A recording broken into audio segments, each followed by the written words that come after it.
Baiklah, selamat malam Bapak Ibu, rekan-rekan semuanya yang telah hadir di Zoom pada malam hari ini. Senang sekali kita semua bisa berkumpul ya malam hari ini untuk merayakan sesuatu yang spesial, yang mungkin happening once in a lifetime, yang mungkin hanya terjadi sekali dalam seumur hidup kita, yaitu perayaan 50 tahun dari wasa seorang Acan Bramawangso.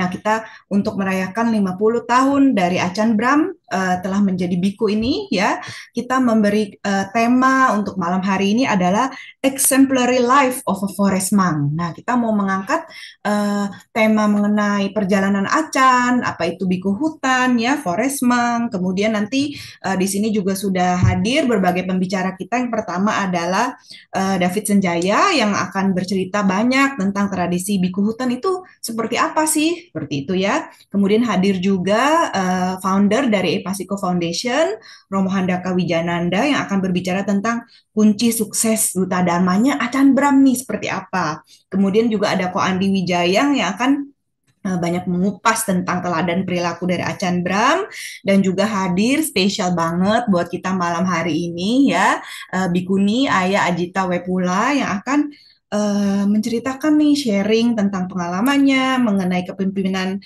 monastiknya Acan Bram. Nah, saya yakin sebenarnya teman-teman di sini, rekan-rekan, Bapak Ibu tuh udah kenal banget lah ya sama Acan Bram. Beliau ini sudah diundang untuk berbagi Dharma di Indonesia itu dengan Ehipasiko itu selama 16 consecutive years. Jadi 16 tahun secara berturut gitu. Jadi nggak pernah absen. Walau COVID pun Acan Bram tetap datang walaupun secara online. Nah, malam hari ini Acan Bram juga akan hadir tapi nanti ya kira-kira 1 jam dari sekarang. Jadi sekarang untuk mengenal lebih dekat lagi mengenai Acan Bram dan apa sih kiprah Acan Bram yang selama ini sudah dilakukan dalam 50 tahun ini, kemudian tahun berapa sebenarnya Acan Bram menjadi biku dan di mana gitu ya, dan apa saja pelayanan Acan Bram untuk Dharma di Indonesia. Nah, kita akan saksikan video berikut ini. Silakan.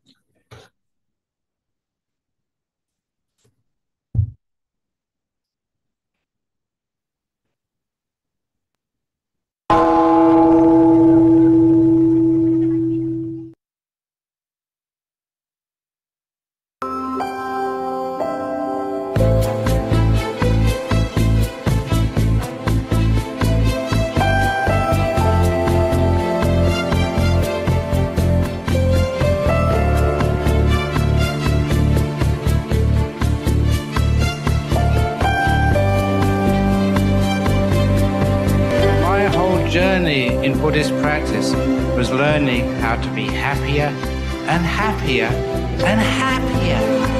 If you can't love yourself, how can you love others? Or loving yourself, it doesn't give you big head, it gives you big heart. When we worry about life, it gets much worse. But when you're hoping, you make life better. So when you're getting old, don't worry, be hoping. Acan Bram lahir di London pada tahun 1951 dan meraih gelar sarjana fisika teori di Cambridge University. Pada usia 23 tahun, beliau menjadi biku dalam tradisi hutan Thai di bawah bimbingan Yang Mulia Acan Chah. Pada tahun 1983, beliau pindah ke Perth untuk membangun salah satu wihara terawal di Australia. Beliau mendapat medali John Curtin dari Curtin University atas visi, kepemimpinan, dan pelayanannya bagi masyarakat Australia. Acan Bram juga dianugerahi gelar Prawisudi Samwaratera, gelar monastik dari Kerajaan Thailand pada tahun 2006. Beliau mendapat banyak undangan dari berbagai belahan dunia untuk berbagi kebahagiaan, termasuk ke Indonesia sejak tahun 2009.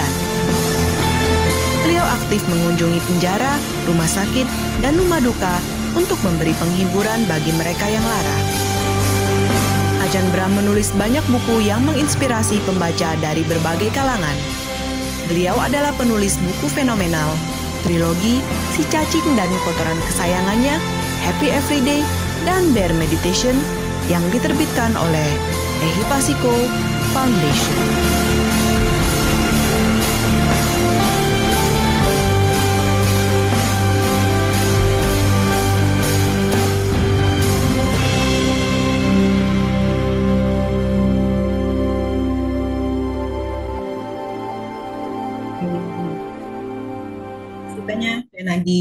Jadi itu sekilas video mengenai Acan Bram ya, profil beliau dan kiprah beliau sebagai duta Dharma, sebagai biku dan juga pelayanan Dharma bersama Ipasiko selama 16 tahun ini. Nah, Acan Bram ini adalah seorang biku hutan ya. Kalau kita dengar biku hutan tuh kita tuh bingung maksudnya biku hutan tuh ngapain ya? Apakah mereka tinggal di hutan atau bagaimana? Nah, untuk tahu kita lebih jelasnya mengenai kehidupan biku hutan atau exemplary life tadi of a forest monk yang kita sebut sebagai tema hari ini. Nah, kita sudah menghadirkan bersama dengan kita Profesor David Senjaya ya. David Senjaya ini adalah seorang duta Dharma juga. Kemudian beliau ini hari ini live ya melalui Zoom dari Bangkok. Nah, halo David. Selamat malam. Panggilnya apa? Prof. Ya, David. Selamat malam, Citi. Selamat malam. David ini adalah dokter fisika teori. Wow ya. Jadi sama seperti Acan Bram yang kita tahu Acan Bram itu kan adalah sarjana fisika teori dari Cambridge University. Nah, David juga demikian sarjana S1 di ITB, kemudian S2-nya di Mahidol ya. Mahidol Betul, University Citi. Bangkok, Thailand, kemudian juga setelah menyelesaikan program doktor ya di Mahidol University dan sekarang sebagai dosen fisika teori juga tapi di Chulalongkorn University masih di Bangkok juga. Oke, selamat malam. Bahasanya selamat malam apa bahasa Thailand? Nah, sawadika gitu ya. Ya, sawadee-kap. Coba menyapa ini teman-teman dalam bahasa Thailand. Selamat malam semua gitu. สวัสดีครับ ทุกคนสบายดีไหมครับ? Ya, apa kabar? Oh iya, oke. Selamat malam. Apa kabar? Seperti itu ya. Nah, David ini kan hidup di Thailand sudah berapa tahun ya? 4 tahun ya? 5 tahun? 5 tahun ke-6, Citika. Tahun ke-6 dan sudah selama di Taiwan tuh Taiwan lagi Thailand ya berarti sering ke wihara, sering melihat apa namanya kehidupan para biku di situ. Nah, termasuk juga para biku hutan. Nah, ini saya mau tanya nih kan di Thailand tuh kan kita punya para legend ya, para guru-gurunya Acan Bram ini seperti Acan Cha, Acan Man, kita tahu juga ada Acan Mahaboa ya. Nah, mereka itu kan disebut sebagai biku hutan, forest monk. Apa bahasa Thailand itu tuh, biku hutan. Nah, itu tuh kehidupan biku hutan sendiri itu seperti apa dan mengapa sih ada tradisi biku hutan seperti itu? Apakah itu dari zaman Buddha atau bagaimana? Boleh berbagi buat kita di sini, silakan. Ya, terima kasih, Citika. Mengenai tradisi biku hutan yang berkembang di era modern ini, di luar Thailand, pada umumnya em, tersebar dari dua sumber. Yang pertama adalah aliran Theravada Myanmar dan yang satu lagi aliran Theravada Thai. Yang menarik dari kedua ini adalah kedua aliran Theravada ini awalnya berakar dari aliran Theravada di Sri Lanka. Di Hmm. Thailand sendiri, Mm-mm. biku hutan disebut sebagai pra, sai, wat, pa. Artinya adalah biku, kata pra itu persis seperti orang Jawa zaman dulu menamai raja-raja, ada bra ini, bra itu, atau bre ini, bre itu. Iya, iya, iya. Huruf B ini dalam bahasa Thai ditulis sedemikian kemudian dibaca sebagai PH. Nah, oleh karena itu muncul kata pra, jadi untuk memanggil sesuatu yang diagungkan seperti raja, ratu, termasuk para bikhu dan juga pratima Buddha itu menggunakan kata yang sama pra. Kemudian sai artinya aliran, wat itu wihara, pa artinya hutan. Hmm. Izinkan saya untuk cerita sedikit juga Citika mengenai Boleh, boleh, eh, tentu aja. terima kasih mengenai ada dua aliran eh, Theravada di Thailand khususnya yang saya ketahui. Di Myanmar saya tidak tahu jelas. Di Thailand sejak zaman dulu, sejak zaman perkembangan Theravada Buddhism awal-awal, Hmm. yaitu era Sukhothai, kemudian era Ayutthaya, sampai Hmm. hari ini, Selalu ada dua yang berdampingan, yaitu aliran Theravada Kota Hmm, dan satu lagi aliran Theravada Hutan. Dalam zaman dalam masa eh, kejayaan Kerajaan Ayutthaya, aliran kota itu disebut Sai Kamawasi. oke. Kama agama artinya kota. Kemudian yang satunya lagi Sai arannya wasi, arannya itu artinya hutan. Nah, selalu ada dua, bahkan sanggarajanya, yaitu pemimpin aliran masing-masing juga ada dua. Nah, kemudian izinkan saya untuk cerita sedikit bagaimana apa namanya, em, Lanjutannya? kenapa Citika? Lanjutkan, lanjutkan, lanjutkan. Oke. Bagaimana atau apa manfaat dari adanya biku hutan dan bagaimana eh, betapa pentingnya biku hutan itu dalam pengembangan dan juga kebangkitan Buddhism Theravada di Sri Lanka dan Ayutthaya. Nah, cerita ini sangat menarik menurut saya, yaitu munculnya agama Buddha di Thailand itu bisa di trace back ke belakang dari eh, ukiran yang ada di dalam satu gua di Saraburi, di provinsi Saraburi.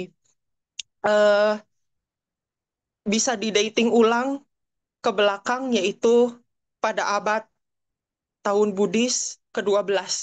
Jadi kira-kira abad ke-7 Masehi. Nah, di sana tertulis 3 baris, yaitu tentang wihara tersebut dan juga memuja raja dari Anuradhapura, yaitu dari Sri Lanka. Nah, oleh karena itu diketahui bahwa Theravada Buddhism berkembang di Thailand dibawa dari Sri Lanka. Nah, kemudian tahun demi tahun berlalu, kemudian sampai Sri Lanka dijajah oleh Portugis, yaitu pada tahun em, Buddhis era 2100, sekitar 2137 sampai 2147, pada zaman pemerintahan Raja Wimaladhamma Surya I di Anuradhapura, Sri Lanka. Pada saat itu tidak ada lagi biku yang tersisa di Sri Lanka. Nah, oleh karena itu raja pun mengundang biku Theravada dari Myanmar. Nah, ini yang menarik. Jadi dulu awalnya dari Sri Lanka, kemudian dibawa ke Myanmar, dibawa ke Thailand. Ketika di Sri Lanka Budi sempurna, diundang kembali biku dari Myanmar. Nah, ini ibarat kita pernah berbuat kebajikan, kemudian buah kebajikan itu yang menolong kita pada masa berikutnya. Nah, tetapi perang kedua dengan Portugis terjadi kembali, sehingga 50 tahun berikutnya pada pemerintahan Raja Singha kedua, agama Buddha punah kembali. Dan raja pada waktu itu memutuskan untuk kembali mengundang biku dari Myanmar untuk yang kedua kalinya. Dan pada saat itu di Sri Lanka hanya tersisa seorang Samanera, yaitu yang bernama Samanera Saranangkara. Nah, eh, sampai pada tahun sekitar 2300 Buddhis era, yaitu pada masa pemerintahan Raja Kirti Sri Raja Singha. Nah, kalau Bapak Ibu bisa membaca rekaman surat Raja Kirti Sri Raja Singha dari Sri Lanka, surat ini dikirimkan oleh duta kerajaan yang pergi bersama menuju Ayutthaya, Thailand. Sedih sekali karena pada waktu itu Raja Sri Lanka meminta bantuan, yaitu tolong dikirimkan bala biku, bukan bala tentara, bala biku dari kerajaan Sri Ayutthaya. Nah, pada waktu itu eh, di Ayutthaya, yaitu pada pemerintahan Raja Pra Cethathira atau Bra Jethadiraja. Nah, dikatakan bahwa tolong kirimkan kami sejumlah biku yang memiliki keyakinan untuk keyakinan yang mampu mengajarkan Buddhism kepada masyarakat Sri Lanka untuk memperpanjang usia Buddha Sasana di dunia ini. Nah, kemudian Raja Pracetatira dari Ayutthaya juga memikirkan biku seperti apa yang harus saya kirimkan untuk bisa membangkitkan kembali Dhamma di Sinhala Dwipa. Nah, ternyata Sri Lanka itu bukan dikenal sebagai Sri Lanka, tapi disebut Sinhala Dwipa pada zaman itu. Nah, kemudian Raja Pracetatira Ayutthaya pun memikirkan, oh, di kerajaan ini terdapat dua fraksi, yaitu Theravada Kota yang berpusat Hmm. di Watrasi Mahathat yang pernah juga dikunjungi oleh Papihan. Kemudian satu lagi yaitu aliran Biku Hutan yang pada waktu itu ada di Wat Dhamaram. Sampai hari ini wihara ini ada, yaitu di tepi Sungai Chao Phraya. Nah, pada akhirnya Raja Pracetathirat memutuskan untuk mengundang bikhu, yaitu kepala wihara Wat Dhamaram. Wat Dhamaram ini aliran Theravada hutan yang terkenal karena aliran Theravada hutan ini sangat ketat mempraktikkan Dhamma Winaya, dan juga karena ketatnya mempraktikkan Dhamma Winaya ini memiliki pengetahuan, memiliki kebijaksanaan yang lebih daripada bikhu kota pada umumnya. Oke, jadi tradisi seperti itu akhirnya yang menjaga ya kedatangan bala bala dhamma ini dari Sri Lanka ini yang menjaga dan terus dilestarikan hingga sekarang gitu ya. Betul Tradisi. sekali, Ci. Oke, oke, oke. Terus jadi kalau di Thailand itu kan juga saya kadang-kadang melihat banyak sebutan-sebutan ya. Ada yang disebut istilah acan, loangpo, kemudian juga yang ngetren tuh belakangan istilah tudong itu tuh boleh dijelaskan secara singkat saja mungkin David itu. Oh, tentu, Ci. Hmm. Nah, mengenai sebutan-sebutan yang perlu saya jelaskan, yang pertama adalah seringkali terdengar luangpu, luangpo, Luangpo, luangpi terus, juga ada. Kalau untuk perempuan ada luang ada me, juga Luang Mei. Oke, oke. luang me. Betul. Eh, istilah luang itu artinya besar. Jadi, Oh, eh, kalau kita menyebut kakek, bahasa Thainya adalah pu. Jadi, pu itu oh, kakek. Nah, jadi kalau ke biku yang umurnya tua sekali, kita menyebut bahwa kakek guru begitu kan. Kita oh, tambah luang depannya, luang pu. oh, Kalau iya. seumur ayah kita, Titika, Heeh, ayah itu sumber bahasa ayah. Thainya po. Oleh karena itu, ketika ada biku yang seusia ayah kita Heeh. akan panggil beliau luang po. Oh, oke. Kalau misal yang seumur kita atau lebih muda sedikit, lebih tua sedikit, kita biasanya manggil kakak begitu ya. Kakak Heeh, ini Pi. kakak. Pi. Nah, oleh karena itu luang Pi. Oh, seperti itu. Jadi kalau Betul kita Pi. memanggil Acan Bram nih, umurannya tuh seperti kakek saya. Berarti saya panggilnya adalah Luang Luang Pu boleh, luang Po juga boleh. Lampu atau Langpo. Oke, berarti mulai sekarang kita panggil Acan Bram dengan sebutan Luangpu ya. Luang Pu Brahma Wangso itu juga boleh. Oh, oke, oke. Baik, Jadi terima kasih. Iya, kemudian tentang acan. Nah, oh, kata Acan, acan ya. ini sering terdengar tapi barangkali banyak orang yang tidak mengerti. Apa tuh? Kata acan ini diambil dari bahasa Sanskerta yaitu acarya.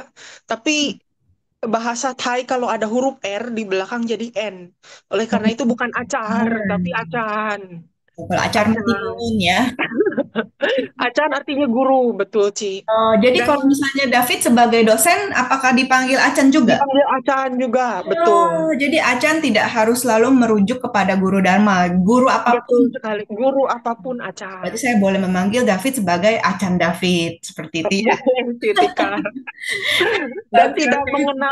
tidak mengenal gender. Oke. Kalau tadi Sosialitas. luang buat apa namanya untuk seumuran ayah apa namanya tadi? Luang Po. Luang Po. Oke. Nah, malam ini tuh juga hadir seorang guru besar ya, yang juga kalau saya sehari-hari panggilnya papi gitu ya. Nah, ini kan berarti seumuran ayah saya. Nah, hadir malam hari ini juga tentu saja Romo Handaka Wijananda. Selamat malam Romo ya. Hadir sudah di Ya, sini. Oke. Luang Pi. Bukan? Iya, Luang Po. kan papi panggilnya jadi Luang Pi. Kalau papi Luang Po. Oh, Luang Po. Oke. Nah, Romo Handaka. versi Indonesia dan Thai, Indo-Thai gitu kan. Nah, Kan ada maskapai penerbangan yang joint venture Indo-Thai itu. Luang Pi, oke lah ya. Artinya apa David kalau Luang Pi? Luang Papi. oke. Nah, Kalau Luang Ta apa David? Kalau Luang Ta. Oh, Luang Ta. Kalau ada seorang laki-laki yang sangat tua, tua, betul-betul tua sekali. Biasanya kita panggil Ta, lebih tua dari Pu. Jadi oh, Luang Ta itu kalau eh, zaman Ajaan Mahabua masih ada, beliau oh, sangat tua sekali. Kita juga panggil Luang Ta Mahabua. Minta maha bahwa Oke, itu oke berarti ya, usia sesepuh di atas banget ya. 80 ya gitu ya. Betul. Oke. Ayasma begitu ya. Kalau di zaman Buddha Ayasma, sesepuh gitu. Ayasma. Oke. Oke, Luang Ta, Ayasma. Oke. Ya. Thank you. Ya, Terima David. namaste Berarti semuanya. mudah Ya, lagi. selamat Ya, selamat malam sore. Romo. Nah, Romo Selamat Handaka malam. ini pasti udah banyak yang kenal, tapi saya perkenalkan secara sekilas saja ya bahwa beliau ini adalah pendiri dari Pasiko, tentu saja. Kemudian akhir-akhir ini mendirikan yayasan baru bernama Yayasan Cancer Care. Dan sehari-hari sebenarnya Romo Handaka ini lebih aktif sebagai penerjemah kitab suci Tipitaka langsung dari bahasa Pali ke bahasa Indonesia. Dan mulai tahun ini beliau akan aktif mengajar sebuah program meditasi yang disebut meditasi otentik Buddha. Nah, nanti minggu depan kita ada kursus meditasinya ya di Jakarta Barat. Nanti boleh kontak-kontak ke Ipasiko kalau tertarik. Nah, Romo Handaka ini kan udah 16 tahun nih mengundang Acan Bram, ya kan? Mengundang Acan Bram untuk mengajar Dhamma, mengajar retret, meditasi, kemudian juga menerbitkan berbagai buku-buku ya karya dari Acan Bram. Nah, Romo Handaka kan sebagai duta Dharma, ya kan? Terus melihat Acan Bram sebagai seorang luang po tadi itu ya, seorang guru besar juga nih, guru duta Dharma yang mendunia gitu ya. Nah, menurut Romo sendiri tuh Acan Bram ini kan sukses banget ya, internationally successful gitu. Nah, apa sih apa kiat-kiat sukses atau kunci-kunci sukses dari Acan Bram dalam menyabarkan ajaran Buddha ini? Oke. Ya, terima kasih Kartika dan selamat sore Ayah yang saya hormati dan juga semua kalian Amita dimanapun Anda berada dari seluruh dunia ya karena Zoom ya. Well, jadi kalau saya kan backgroundnya kan apoteker, nggak nyambung sih sebetulnya. Tapi dengan apoteker dari apoteker itu saya jadi belajar bagaimana cara menjual obat gitu. Jadi belajar marketing farmasi, kerennya begitu. Ketika belajar marketing ya ilmu marketing semua sama. Jadi saya berusaha memarketingkan Dharma Buddha ini, dimarketingkan ya supaya bisa lebih acceptable dengan zaman Hmm. sesuai dengan kebutuhan zaman, dengan selera. Misalnya kalau zaman dulu istilah kawula muda ya, kalau sekarang istilahnya itu Gen Z gitu. Gen Ya, ya. jadi kita harus selalu relevan, berusaha relevan dengan perkembangan zaman. Intinya begitu. Dengan teknik-teknik, strategi-strategi marketing, kita melihat strength-nya apa. Nah, sekarang produknya kita atau persona kita yang mau kita marketingkan tuh sebetulnya satu tuh Dharma. Kemudian kalau ngomong produknya itu Dharma. Kemudian kalau ngomong people-nya, kan ada kombinasi 5P, 4P, segala macam itu ya. Product, price, place, promotion, people gitu. Nah, kemudian kalau lihat produknya jelas Dharma. Kemudian bagaimana cara promosi tadi itu ya kita mau sharing. Kemudian people. People-nya itu sebenarnya adalah sebetulnya dalam hal ini Acan Bram yang ditanyakan Kartika gitu ya. Dan juga people kedua adalah people di Indonesia. Karena ini adalah segmen market di Indonesia Raya ini. Saya tidak ngomongkan di Australia atau di Thailand tadi itu ya, itu berbeda. Nah, ketika saya balik dari Myanmar, saya tinggal di Myanmar sekitar 6 tahun dan 1 tahun di Bangkok di kotanya David itu. Ya, kemudian saya berdagang di Myanmar sekitar 20 tahun dan ketika saya pulang ke Indonesia kan saya memikirkan Dharma yang saya belajar dari berbagai negara Buddhis di India, di Myanmar, di Thailand, ya di Kamboja, Sri Lanka gitu ya. Itu bagaimana saya berusaha membuat marketing supaya marketable di Indonesia. Tentu saya tidak bisa membawa gaya-gaya pembabaran dhamma misionari di Myanmar, misalnya negara kedua saya itu Myanmar, untuk Indonesia nggak cocok. Nggak cocok. Ini yang saya bawa dari Myanmar ini jubahnya aja nih, warna jubahnya kira-kira seperti ini. Ya beberapa bikuni atau seyale di sana istilahnya itu ada yang pakai seperti ini gitu ya. Atau kemudian beberapa yang kuat di Myanmar misalnya seperti ajaran dana sila bawana itu sangat sangat populer di Myanmar lebih daripada sila samadhipanya. Nah silabus itu saya bawa ke Indonesia. Ternyata wow, memang itu sangat aplikatif sekali gitu ya. Ini contoh-contoh kecil marketing. Apa fitur-fitur di Sri Lanka misalnya. Sri Lanka itu apa yang bagus di sana pariyatinya yang kita bawa. Di Indonesia apa yang cocok Indonesia enggak? Kalau nggak cocok kita ubah bungkusnya begitu ya supaya cara penyampaian itu lebih cocok Indonesia. Jadi kita tidak membawakan dharma yang sifatnya tribal. Tribal itu atau kesukuan, tribal atau tribe gitu ya, kesuku gaya Thai atau gaya Myanmar atau gaya Sri Lanka. Itu sendiri sudah banyak gaya-gaya seperti David bilang. Di Thailand sendiri ada yang gaya mungkin sekte, ada lagi ordo, ada lagi kemudian dari setel berbagai zaman gitu ya, zaman Sukhothai tadi itu ada juga ya. Di Myanmar juga banyak sekali zaman dan ordo begitu. Nah ini jangan sampai jadi konflik of interest masuk ke Indonesia. Ya sekarang kita fokus. Tadi pertanyaan mengenai bagaimana kunci sukses Duta Dharma, bukan cuma Hipasiko ya, tapi dalam hal ini malam ini kita celebrate Ajam Brahm yang sudah ada di ruang kita juga. Jadi Ajam Brahm itu saya lihat potensinya adalah strength-nya, opportunity adalah bukan seorang persona yang seperti magnet massa, ya Magnet massa. magnet massa. Jadi bisa mengumpulkan massa, punya persona karisma yang luar biasa. Mungkin saya bilang kalau ada suatu persona Buddhis yang paling bisa menarik massa dari lingkungan non Buddhis saat ini di Indonesia, nomor satu Ajahn Brahm. Ya, ya mungkin kalau di Barat ada Dalai Lama. Nah, mungkin second to Dalai Lama only kalau menurut saya sebagai magnet massa. Ya, nah itu hebatnya Ajahn Brahm. Nah ini sebagai marketing kan saya harus jeli melihat ini. Oh, this is the strength of Ajahn Brahm. Opportunity-nya bagaimana? Jadi Ajahn Brahm ini ketika masuk ke Indonesia, kita luncurkan bukunya dulu. Ya, luncurkan bukunya, kemudian personanya kita hadirkan. 16 tahun lalu kita hadirkan, wow, bikin talk show di mana-mana, berjuta-juta orang sudah berhasil kita hadirkan dalam 16 tahun ini. Dan khususnya spesialisasi saya, arahan saya adalah orang-orang yang belum mengenal Dharma, non-Buddhis. Karena kalau Buddhis, of course datang. Kalau zaman sekarang umat Buddha nggak tahu Ajahn Brahm, keterlaluan. Saya sering meragukan, are you really Buddhist or what? Gitu loh. Kalau anak gini nggak tahu Ajahn Brahm. Kalau non-Buddhis saja tahu kok. Biku mana yang paling terkenal di antara non-Buddhis di Indonesia? Ya bukan Indonesia Biku loh, bukan Indonesian Monk loh, malah Ajahn Brahm loh. Bisa dicek. Karena tanya gurunya si cacing segala macam, ya itu merujuk ke Ajahn Brahm. Nah itu keberhasilan marketingnya Ajahn Brahm dan Ehipasiko selama 16 tahun ini. Ya, nah kemudian kalau merujuk Ajahn Brahm sendiri, kan pernah ngobrol sama Ajahn Brahm ya. Ajahn Brahm pernah bilang bahwa dulu ketika beliau datang ke Australia tahun 83 gitu ya, ketika beliau datang ke sana membangun ya misionari dhamma di sana, pokoknya sengsara lah gitu ya dikirim oleh Hmm, bangun tembok kota gitu sendiri ya gitu ya.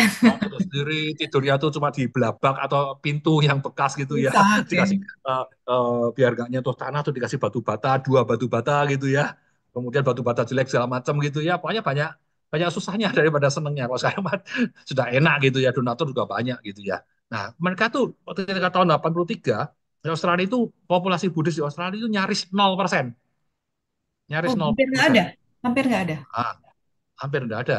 Kalau Indonesia itu nyaris 1% sampai detik ini 0,72% Oke. populasi Buddhis Indonesia. Bandingin ya, Indonesia 0,72. Tapi kan dari 280 juta orang, lumayan. Kalinya Kalau banyak. penduduk Australia berapa? 5 jutaan toh, nggak lebih dari 30 juta mungkin. Ya, jadi nyaris 0%. Kalau Indonesia nyaris 1%. Ya, tapi setelah Cambram datang, beliau melakukan misionari ya, selama wow, mungkin berapa tahun ya? 40 tahunan gitu ya. Sekarang ini statistiknya umat beragama Buddha di Australia itu 2,4%. Wow, Wow, gitu ya, 2,4 jadi persen. hampir nol, Dan katakan kabar 0,2 ya ya ceritanya mungkin Asam ya. Bram, Asam Bram ya dulu ya. Hmm. Kemudian dan beliau bilang juga bahwa agama Buddha itu ranking 2 di setiap negara bagian di Australia itu Hah? ranking 2, ranking 2. Wah, ini kan ya luar biasa ya achievement. Ya, salah satunya kontributor tentu Ajahn Brahm ya sebagai seorang biku yang paling apa ya paling populer di sana, paling tersohor Hmm. gitu ya. Oke, nah jadi itu hasilnya. Nah, apa key suksesnya, kunci sukses Itu dia. kuncinya? Sang magnet massa ini, ya Mm-mm. kan? Nah, ini dari Acham Bram sendiri, beliau pernah mempresentasikan ini di suatu konferensi di Kambodia, kalau nggak salah di Angkor Wat itu, Phnom Penh gitu, atau di Siem Reap ya, di Siem Reap atau Phnom Penh, saya lupa. Ya di Kambodia begitu. Beliau punya akronim namanya PURE, P-U-R-E, pure gitu. Pure. PURE, Oke. pure, murni, Pure. murni. Pure. Apa itu PURE? P itu presentation. P pertama, presentasi itu Presentation. penyajian. Nah, beliau sering bilang, ada di buku si cacing juga ya, menyampaikan dhamma itu harus beda antara dua C, konten sama kontainer. Konten itu isinya. Kontainer itu bungkusnya, ya. Oke. Kontennya harus dharma, yang sadharma, istilahnya itu sadhama, dhamma sejati, real dhamma, real truth, sesuai dengan kanon Pali, sesuai. Eh, Sepertinya ada sedikit kendala sinyal mungkin dari Romo Handaka. Ya, halo, selamat malam Romo. Menjual kemasan. Enggak, kita menjual konten, tapi dengan kemasan yang bagus. Ya, bukan berarti menjual kemasan. Enggak, kalau menjual kemasan berarti kan isinya jelek. Enggak. Saya punya perumahan sendiri. Dharma itu ibaratnya itu kan ratana. Ratana artinya apa? Berlian, permata. Ya, hmm, permata, berlian. Tapi kalau wadah berlian, kita nemu berlian di pinggir jalan, ya. Kemudian kita apa? Wah, ini kita masih curiga. Ah, ini jangan-jangan beling, bukan berlian. Tapi kalau kita lihat beling ditaruh di wow showroom, di museum, kasih spotlight begitu ya. Padahal beling dikira pasti wah ini berlian asli 24 karat misalnya gitu. Nah, kenapa Mhm. apa membedakan berlian dan beling? Nomor satu secara kasat matanya adalah kontainernya. Apakah di tepi jalan, yaitu di tanah Mhm. begitu, pasti dikira beling. Asli pun orang nggak mau percaya. Atau ada di tahta, di mahkota, ada di showroom yang mewah begitu. Nah, makanya itu. Nah, Dharma itu berlian, ratana. Harus dikemas dengan mewah. Jadi, Pasiko pun kalau terbitin buku, covernya pasti bagus, layoutnya pasti bagus, desainnya pasti mewah. Mahal dong Romo, biarin. Biarin, karena isinya lebih mahal lagi.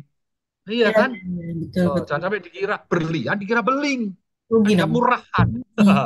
Nah, ya fair itu ya. Memang berlian ya harus ditempatkan secara Bagian dari presentasi wajarnya, tadi ya, sesuai itu. presentation, Content and container.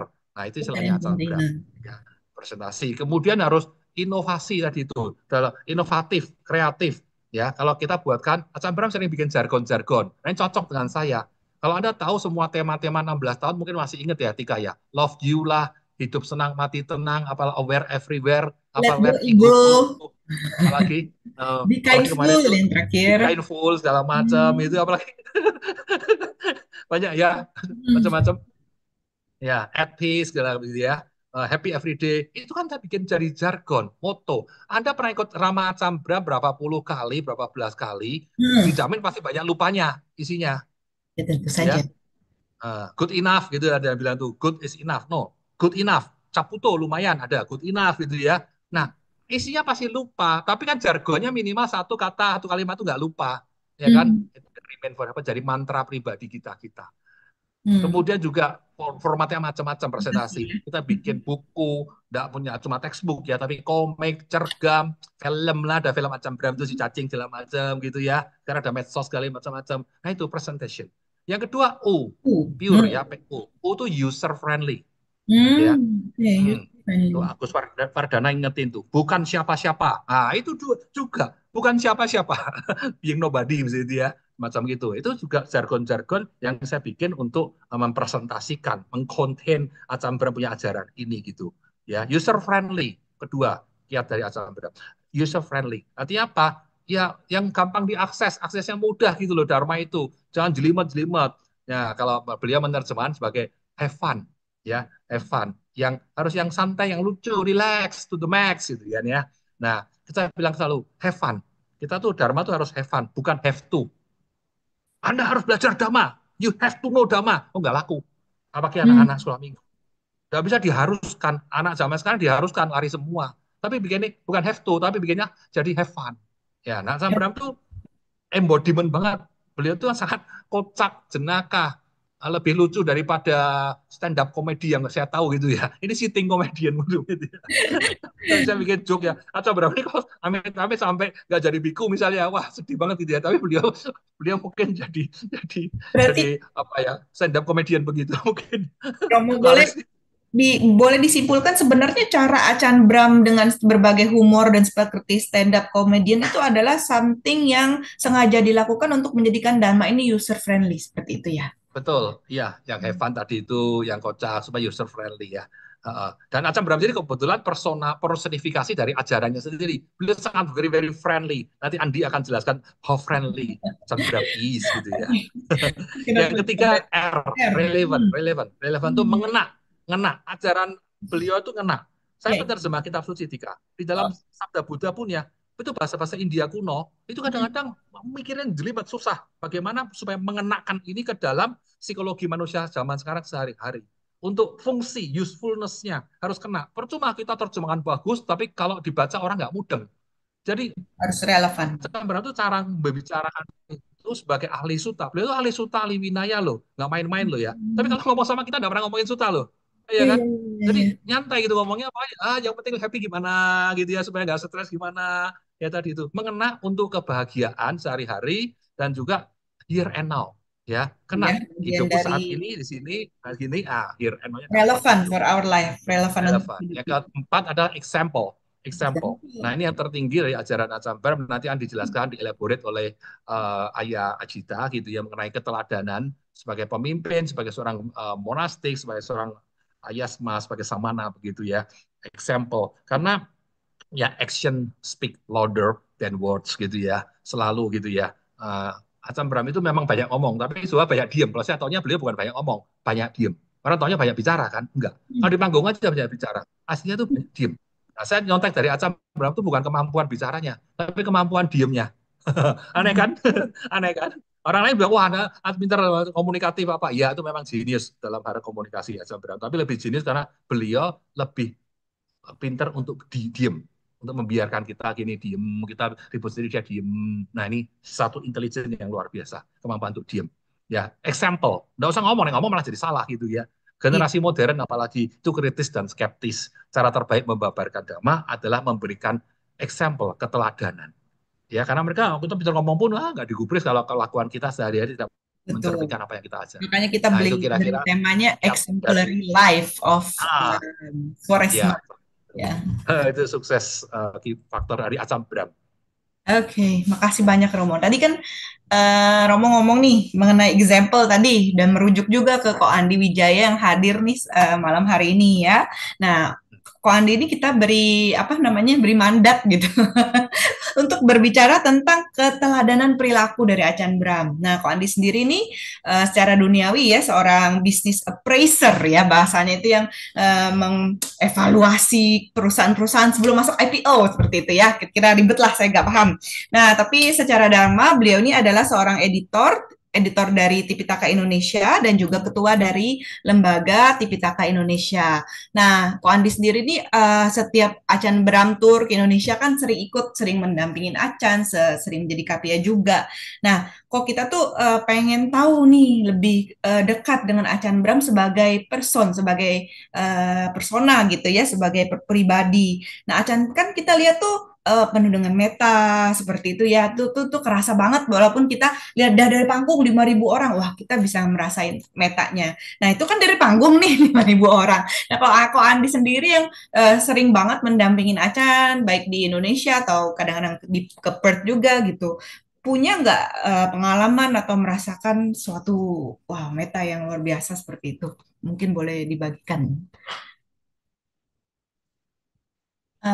Ya. Oke, ya, thank you Tika. Saya mau izinin nyapa Acem Pram juga udah ada di ruangan ya harusnya. Selamat malam Ayah, Romo Handaka, selamat malam. Jadi sebelum saya share meta Acem Pram yang saya pernah rasain atau apapun lah itu Karuna, saya pertama mau terima kasih ke Romo Handaka dulu nih. Kenapa? Karena Romo Handaka lah yang kenalin saya ke Acem Pram. Jadi saya ingat waktu itu Romo bilang, Andi saya izinin kamu untuk ikut apa tour Acem Pram. Tapi, oh, kenapa saya panggilnya Papi gitu ya? Kenapa Papi? Tapi saya nggak mau kamu dengerin ceramah-ceramah. Loh, kan justru saya ikut gara-gara ceramah-ceramah. Bukan. Saya maunya kamu lihat perilaku Acam Bram. Karena itulah yang lebih mengarah ke dhamma, perilaku Acam Bram. Dan ternyata saya pikir, memang iya ya. Tapi setelah saya ikut itu ternyata beneran memang, karena kalau saya boleh ngomong gitu ya, perilaku kesadaran Acam Bram itu kayak melampaui dhamma. Tadi Papi bilang eksemplar gitu loh. Itu benar-benar Acam Bram gitu loh. Dan baru-baru ini Acem Bramali bilang, kalau kalau kamu ya, kalau kamu itu bisa tahu keseharian Acem Bram itu kayak apa gitu ya, gimana Acem Bram bisa menjadi gampang menjadi damai gitu ya, kita pun bisa jadi apa ya, mudah mudah menjadi damai dan mudah menjadi bahagia. Kedua, kedua saya terima kasih ke Romo Anda lagi gitu ya Pak ya, karena suatu saat Papi pernah ngomong kayak gitu ke saya waktu itu kesal tuh. Andi, kamu udah pernah ke Jana Grove? Oh, belum pernah. Kamu harus pergi ke sana. Latihan meditasi langsung dibawa Acam Dam. Kenapa? Kenapa saya harus pergi? Ya pokoknya kamu harus pergi lah. Mumpung Acam masih hidup. Oh, kata-kata itu sangat mengena di saya. Mumpung Acam masih hidup ya. Ya akhirnya tahun depannya saya pergi gitu ya. Memang saya nggak tahu, ngerasa bahwa latihan meditasi yang saya tahu selama ini ternyata dibawa sama Acam Dam itu yang lebih lebih enak. Nanti saya akan cerita enaknya gimana itu. Nah, kalau tadi Tika tanya apa, balik ke Tika gitu ya, perilaku Acem Brown di luar panggung gimana? Yang pasti sih santai, nggak nakutin dan tutup gitu ya. Saya nemenin Acem sih nggak takut gitu. Karena kita bisa ngobrol berdua, kita bisa bercanda bareng-bareng gitu. Tapi kalau kalau saya boleh quote beberapa perilaku Acem Brown yang saya bisa bagikan gitu ya. Pertama tuh, Acem Brown tuh orang itu suka ngelayan gitu. Oh ya? Walaupun, oh Hmm. ya, suka ngelayan. Walaupun Acen, saya lihat ya, tentu ya Acen udah tua gitu ya. Acem Bramali juga selalu berpesan untuk kalian, kalau sayang sama Acem Bram ya, tolong kalian jaga kesehatan Acem Bram dulu. Jangan sampai Acem Bram kecapean atau apalah. Saya pikir juga Acem Bram udah tua gitu. Tapi di saat tua-tua gitu, kalau karena kita temenin tanda tangan gitu ya, Acem Bram bilang, oke, ayo tanda tangan, ayo foto, ayo foto. Apa-apa, mau berjam berapapun, ayo saya layanin gitu. Kadang-kadang pun orang orang nggak mau foto ya, ayo dia Acem Bram udah pasang pose untuk difoto gitu loh. Oke, sangat sangat melayani gitu loh. Itu Acam Dam. Nah, suatu saat dia pernah nanya Acam Dam gitu, Acan, Acan nggak capek gitu ya melayani orang. Saya yang umurnya jauh lebih muda dari Acan, saya capek. Saya bisa capek juga gitu. Tapi Acam Dam ada ngomong kayak gini, kalau saya lihat orang lain bahagia, saya juga bahagia. Nah, terus juga Acam pernah bilang kayak gini, kalaupun saya meninggal, saya akan meninggal dengan bahagia karena saya udah buat orang lain bahagia gitu. Oh, kata-kata itu sangat mengena di saya gitu.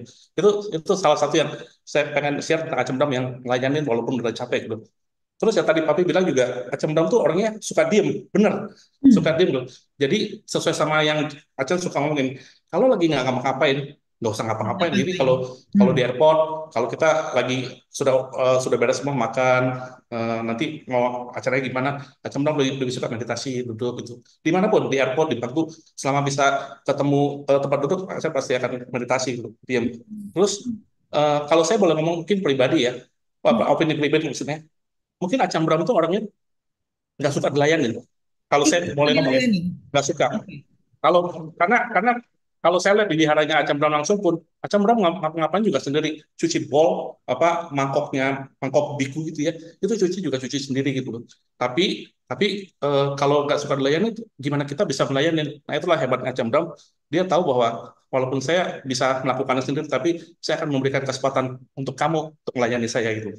Nah itu Acam Bram. Ya, saya ingat waktu itu saya anterin Acam Bram ke hotel gitu ya. Eh, kan Acam kesini cuma bawa apa tuh namanya, atau Tadi tas-tas tuh ya, tas kecil itu. saya lupa ada istilahnya gitu ya, Heeh. Yamanya atau apa gitu. Bawa tas itu terus Acan jalan depan, saya jalan di belakang gitu. Tiba-tiba berhenti Acan, terus dia belok balik banget gitu, tasnya dikasih saya nih. Wow. terus terus saya nggak tahu itu maksudnya apa, tapi ya itu kayak saya nangkep bahwa Acan memberikan saya untuk kesempatan untuk ngelayanin Acan gitu. Mm-mm. Ah, Bukan terus keberatan sebenarnya ya, padahal dia bawa sendiri juga oke banget gitu. bisa sangat oke. Terus Acam Bram juga orangnya tuh sederhana. Contohnya tuh dalam hal makan gitu ya. Walaupun yang dikasih orang makan tuh bisa semeja atau dua meja atau berapa meja pun, tetap makannya dikit. Saya terakhir ke Wihara Acam Bram punya kesempatan itu bawain mangkoknya Acam Bram. Dan kalau mau mangkok Acam Bram tuh saya baru tahu bahwa kita tuh harus buka kain kain kayak tasnya gitu loh. Mhm. Nah, dan tutupnya juga harus terbuka gitu loh. Harus dibuka karena ditutup ada kainnya. Pas saya buka, oh, maaf bukan saya sengaja ngintip gitu, tapi memang kebuka gitu ya. Hah, ini makannya cuma begitu, sayur cuma sayur dikit dikit banget gitu loh. Wow, ini besok pagi baru makan lagi loh. Jadi kan Lapar ya kalau kita kita. tahu Acam Bram kan tahu makannya cuma sehari sekali gitu ya. Maksudnya makan beratnya di atas jam makan siang udah nggak makan lagi gitu. Nah itu Acam Bram gitu. Jadi ya orang sederhana. Lalu saya juga pernah ngobrol sama Acam Bram gitu ya. Chan, boleh cerita nggak Acam Bram tuh kayak apa sih? Terus yang bikin saya kaget Acam Bram paling bilang gini, Acam Bram tuh orangnya nggak pernah marah loh. Hah? Selama Saya. selama saya menjadi murid Acam Bram satu kali pun benar Acam, yes Acam Bram apa Acam Bram Ali sampai bilang iya nggak pernah. Oh itu saya pikir benar, tapi memang benar sih. Saya juga pernah dengar papi bilang juga lama nemen Acam 16 tahun ini nggak pernah sekalipun lihat Acam marah gitu. Nah tiba-tiba saya ingat satu suta gitu ya, suta di Iti Utaka gitu ya. Buddha bilang gini loh, saya nggak mencoba untuk menilai Acam Bram ya, tapi mungkin bisa ngeling ke suta ini ya. Buddha bilang gini, para biku, atau saya langsung ngomong, tinggalkan satu hal. Aku, aku ini maksudnya Buddha gitu ya. Tinggalkan satu hal. Aku menjamin kalian untuk kesucian yang tak kembali. Maksudnya anagami gitu. Apakah satu hal itu? Tinggalkan kemarahan, kebencian, kekeliruan. Tinggalkan satu hal itu. Aku menjamin kalian untuk kesucian yang tak kembali. Itu bisa dicek di Iti Utaka 2 atau 4 atau 6 gitu ya. Jadi kalau kita lihat di situ ya, tapi sering bilang menanyakan Acam Bram, Acan ini sudah level level berapa sih? Nah, saya open ke teman-teman semua, sama Bapak Ibu semua gitu. Hmm. Dua hal lagi, saya bilang juga Acam Bram itu orangnya itu ternyata selain kita memberikan kesempatan kita untuk melayani, Acam Bram sendiri juga suka melayani. Maksudnya apa? Maksudnya suatu saat juga, nah waktu saya nganter Acam ke hotel gitu ya, atau di wihara di Jana Grove gitu ya, pintu pintu pintu Jana Grove itu dibuka sama Acam, silakan masuk. Hah, sampai segitu, sampai ada peserta retret itu bilang, Acan saya ini udah tua loh, saya bukan siapa-siapa loh, tapi Acan seorang guru besar itu yang mau bukain saya pintu, iya nggak apa-apa. Nah terus pernah Acan bilang ngomong sama saya kayak gini, kamu kan biasanya ngelayanin saya tuh kalau saya bukain pintu atau apa gitu ya, tapi izinkan saya sekarang yang melayani kamu, izinkan saya yang sekarang melayani kamu. Wah, Wih. Hmm. saya ini siapa sih, saya bukan siapa-siapa tapi layanin Acem tuh. Terus kalau kalau retret ya Acem Brown tuh ternyata mikirin peserta retret tuh makannya besok gimana, sudah ada makanan belum, tidurnya gimana, itu sangat sangat sangat melayani Acem Brown. Yang terakhir satu hal yang saya mau bagi satu hal ini, Acem Brown itu mikir itu cepet banget loh. Saya nggak tahu kenapa ya. Mungkin Acanca juga cepet banget loh. Jadi kalau kita tanya apa, dia baliknya cepet. Baliknya cepet lagi gitu. Nah, satu hal yang saya ingat ya, Papi itu pernah tanya Acam Bram waktu di pesawat. Eh, duduk bertiga gitu ya, terus Acan, yes, kenapa? Anda kan, kalau pesawat ini jatuh, gimana gitu loh. Kalau pesawat ini jatuh gimana? Acam Bram dengan cepat langsung jawab, kalau pesawat ini nggak jatuh gimana? Iya ya, benar juga ya. Jadi saya pikir dari situ kalau saya boleh jadikan perhitungan saya pribadi gitu ya, saya pikir bahwa banyak hal yang membuat kita tuh nggak bahagia karena kita selalu melihat sisi negatifnya gitu ya.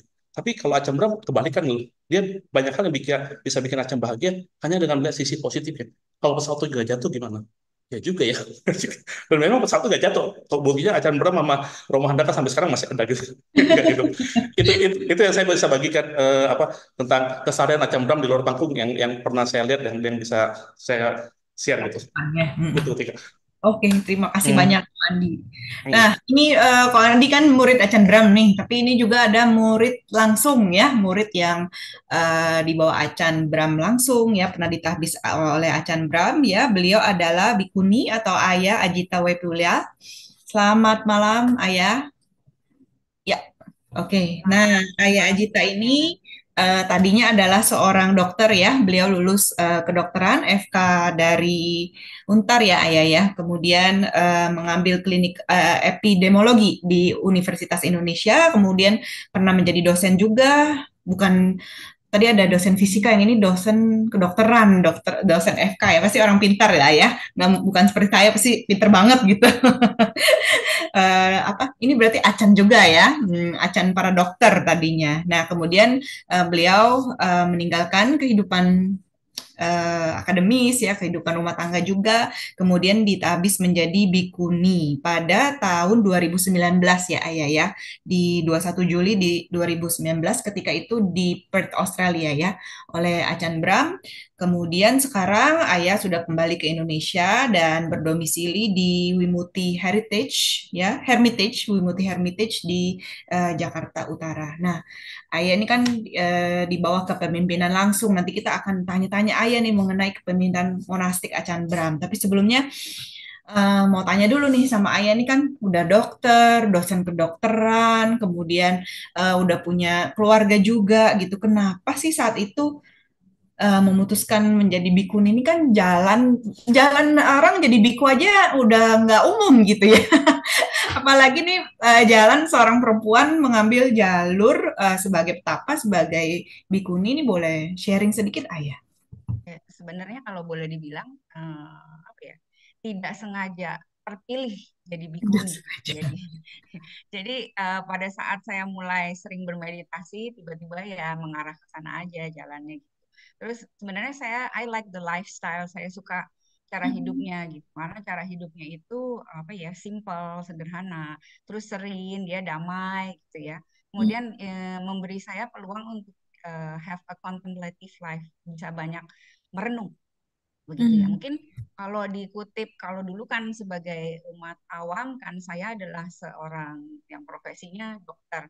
Itu banyak orang nganggap itu adalah a noble profession ya, suatu Yes, yes. profesi yang mulia. Dan saya tidak menyepelekan orang-orang yang bercita-cita jadi dokter gitu. Emang itu cita-cita yang mulia gitu, bagus Mulia bisa dan banyak prestisius.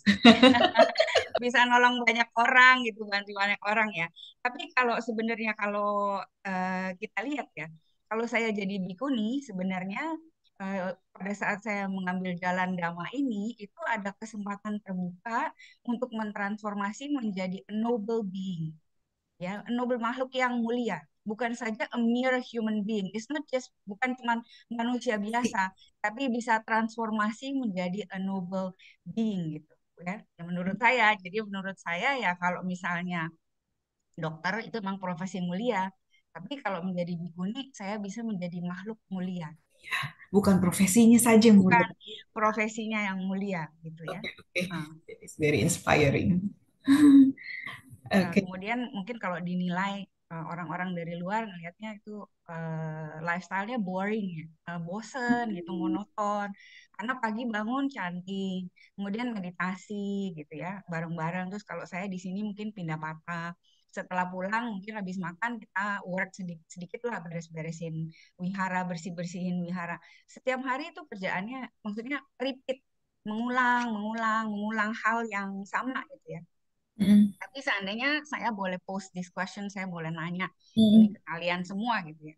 Kalau misalnya besok tuh kiamat, ya, atau misalnya saya lah, umur saya dikasih tahu, terkena satu penyakit, kamu cuma bisa hidup 1 hari lagi gitu ya. Ada nggak hal-hal yang kamu ingin lakukan nih? Oh, cuma punya waktu sehari. Ada nggak hal-hal yang belum pernah kamu lakukan, kamu ingin lakukan? Atau ada nggak hal-hal yang berbeda yang kamu ingin lakukan dari hari-hari biasanya? Nah, saya dengan yakin saya bisa jawab tidak ada ya. I have mm. nothing else that I would rather do because tomorrow kalaupun misalnya kiamat I still do the same thing. I still get up, do chanting, meditate, pindah patah gitu loh. Dan kalau boleh saya bilang, saya mungkin bukan siapa-siapa, I'm just a speck of dust. But paling tidak, this speck of dust mengkontribusikan peace to the world. Wow. Oke, saya tidak bisa berkata apa-apa. That is very inspiring ya. Jadi Ayah bisa dibilang sudah menjalani hidup yang kalau yang benar-benar diinginkan kan kalau kalau kita kan mungkin pengennya masih mau apa gitu hari terakhir gitu dan kita tidak menjalani hari-hari kita setiap hari seperti yang sebenarnya kita inginkan gitu tapi kalau Ayah tuh udah menjalani hari-hari itu walaupun bosen dan dengan rutinitas tuh dengan ya Sudah ini yang Katang benar-benar Karaniang lah kita ya. dilakukan gitu ya. Kenapa Romo? Sudah Katang Karaniang. Ya udah melakukan have done what have to be done, melakukan yang emang emang harus dilakukan, yang memang mau dilakukan dalam hidup gitu. That is very eye opening for me. Mungkin juga bagi rekan-rekan yang lain. Nah, ini kita mau ngomong tentang Acan Brang nih, Ayah. Ayah kan ditabis langsung, kemudian juga sering ketemu lah ya selama sebagai sebagai murid ya, sebagai murid Bikuni meskipun tidak tinggal di Bodhinyana ya, tidak di wihara yang sama kan ya, di wihara Bikuni tapi di Perth juga. Nah, apa sih kesan Ayah terhadap Acan sebagai seorang pemimpin gitu, sebagai seorang guru, sebagai pemimpin juga gitu, dan kan tahu langsung kehidupan monastik biku dan bikuni di sana itu seperti apa gitu. Nah, iya tadi waktu Andi lagi cerita tentang Ajan gitu, jadi saya sampai sekarang masih like, terharu gitu mau menitikkan air mata gitu. Saya ngomong sama Nani juga, bener nih yang Andi ngomong itu, exemplary life, exactly. Dia lead the life by examples gitu. Dia jadi pemimpin yang menjadi panutan gitu bagi kita semua. Dia ngasih contoh gitu apa yang seharusnya dilakukan. Jadi bukan orang yang banyak ngomong, tapi ngasih contoh ini loh sebenarnya kehidupannya seperti ini. Dan kualitas-kualitas yang banyak dia ceritakan dalam kisah-kisah gitu, kualitas positif. Seorang punya kualitas seperti ini, dia punya semuanya, beliau punya semuanya gitu ya. Dan Mhm. saya ngelihat, nah, selama ini kalau tadi Andi bilang suka melayani, betul. Ajan itu selfless in giving. Jadi kalau memberi itu dia total. Kalaupun tadi bilang nggak capek, saya rasa secara fisik beliau kalau sudah tua capek lah ya gitu. Capek terus yang paling busy di monasteri adalah beliau. Paling Jam tinggi luang adalah waktu. Chan. Siapa Momitsugi Iya, ya, Ci? untuk apa namanya para bikunya, belum para bikuni, belum para murid-muridnya yang ada di overseas gitu ya.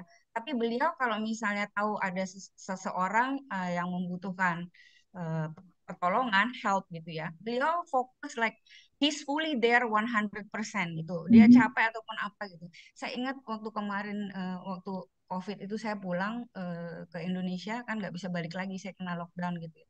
Saya Hmm. terima wadah setiap 2 minggu sekali. Jadi paling pertama waktu beliau telepon gitu, beliau nanyanya gimana kamu di sana, kamu punya requisites enough or not gitu.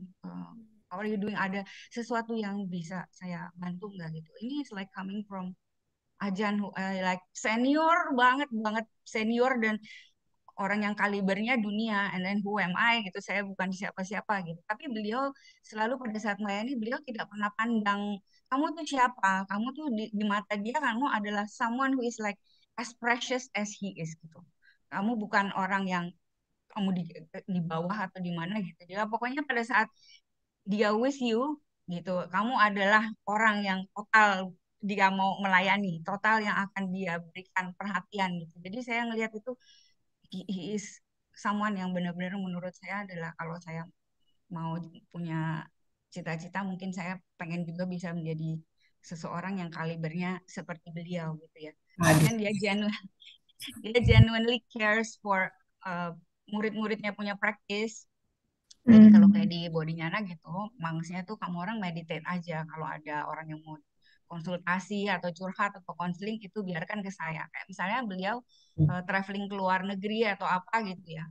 Itu tugasnya dia tidak pernah kasih ke yang biku-biku yang masih muda. Maksudnya mereka biarlah bermeditasi. Dikasih kesempatan semua tanggung jawab, semua burden, semua responsibilities pass it on to me, kasihlah ke saya gitu. Jadi kalau saya ngebayangin gitu, beliau kayak apa ya kalau kita dulu main masih kecil suka main yang apa sih elang sama induk ayam. Nah, saya tuh merasa tuh beliau adalah induk ayam yang di depan, kita tuh pitik-pitik di belakang gitu ya. Jadi ada Ya. pokoknya ada saya gitu. Kamu orang di belakang, kamu orang safe aja gitu.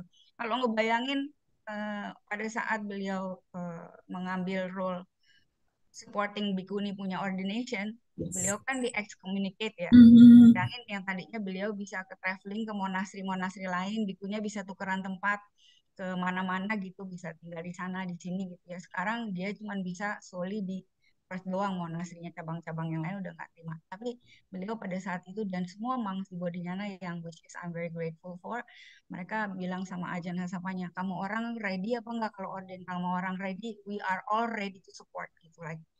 Kita together with you gitu, together sama-sama gitu lah. Jadi saya merasa, benar-benar kayak di support banget gitu. Nah terus kemudian Andi bilang, beliau selalu melihat kualitas yang positif dari seseorang itu benar banget. Nggak judging, jadi nggak pernah ngedenger seseorang tuh langsung judge orang ini begini, enggak.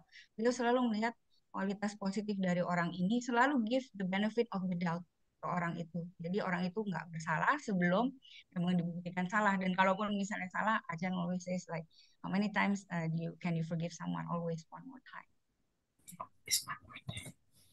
Okay, that is very inspiring. And we have Achan Bram with us tonight. Good evening, Achan. Halo Ajan. Hai, How is it there? selamat malam. Selamat Selamat malam. malam. Terima kasih. Ambil, ambil. You're Jumpa lagi Acan. welcome. Jumpa Very lagi. good. Nice to see you all. Now, what am I supposed to do? Okay. We're Happy just birthday. gossiping about you for like an hour then. Okay. Gossiping about you. Excellent. Hopefully, Nice good one. things. Oke. Ya, jadi Bapak Ibu kita akan berbincang-bincang dengan Acan Bram ya, and we'll be speaking in English, and Tasman is here. He will be interpreting our conversation to bahasa Indonesia. Maybe you can. Bagus. Oke, bagus sekali. Good, Acan.